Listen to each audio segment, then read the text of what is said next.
Hey guys, Michael from Copper vs Glass, and in today's video we're going to be looking at the Madcatz RAT gaming mouse. Now, a gaming mouse isn't really something that you see here on the channel, however this one is available currently for around £10 here in the UK. I was actually able to pick it up for only $7.99, so I wanted to see what that gets you in regards to gaming performance, so let's take a look.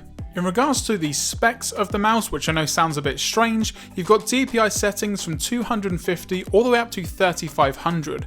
Now, to put that into some sort of perspective, if you look at a gaming mouse by Corsair for example, which yes is going to cost you a fair amount more, that goes all the way up to 16,000 DPI with the optical sensor, so that gives you a good idea of how well or not well this is actually going to track. Now, like many other YouTubers, my mouse at the moment is the MX Master. In regards to how many custom functions it's got and just the ergonomics of the mouse, I don't think that you can beat it. It's got a really nice scroll wheel in regards to going along my timeline in Final Cut Pro for example, and it also has that infinite scroll, so if you are looking at web pages, then you're going to be able to get through them super quick. But this mouse isn't really aimed at gamers and it can fetch anywhere up to £80 here in the UK, so it's not necessarily a fair comparison.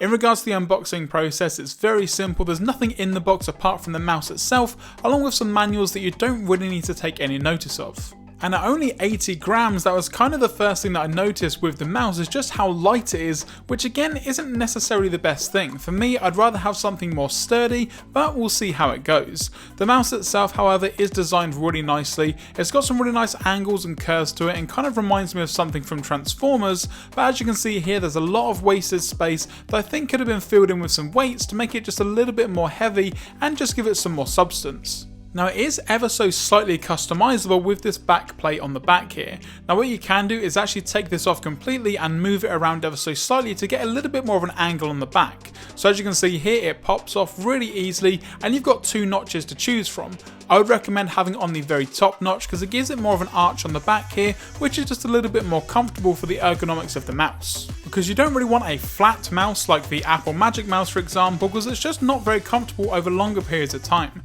The buttons themselves are also really responsive along with the scroll wheel, but it does feel a little bit cheap, but I guess that's because it is. In regards to actually using the mouse, I used it on a variety of different games on my iMac using the GeForce Now service. So I played Doom, Tomb Raider, a ton of Fortnite, and it actually performed very well and kind of above my expectations. Now yes, this isn't going to beat out a more expensive gaming mouse, and to be honest it isn't even going to come close to my MX Master in regards to how comfortable it is and just how confident I feel when using it for gaming. However, if you do have a very tight budget, this is definitely a viable option. However, I would maybe rig some sort of weights to just weigh the mouse down a little bit, because when you are using the mouse, if you lift up your hand, it does tend to move around because of the wire. Now, that for me is a little bit of an issue, because if you want to take your hand off the mouse for a first-person shooter, for example, when you then put your hand back on the mouse, your character is going to be facing a completely different direction.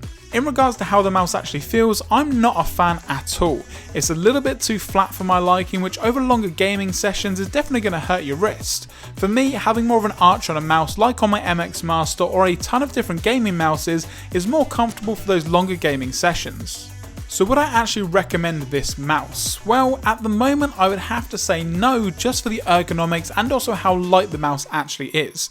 Now what I will do however is put some links in the description below for some other mice that are roughly around the same price or a little bit more that I think are going to be way better alternatives. I will also link the Madcatz RAT down there as well, so if you guys do want to take a look then feel free to do so. Again, it's not really a ton of money, so even if you get it and you don't really use it all that often, it's still a relatively good mouse for other things in terms of productivity for under £10.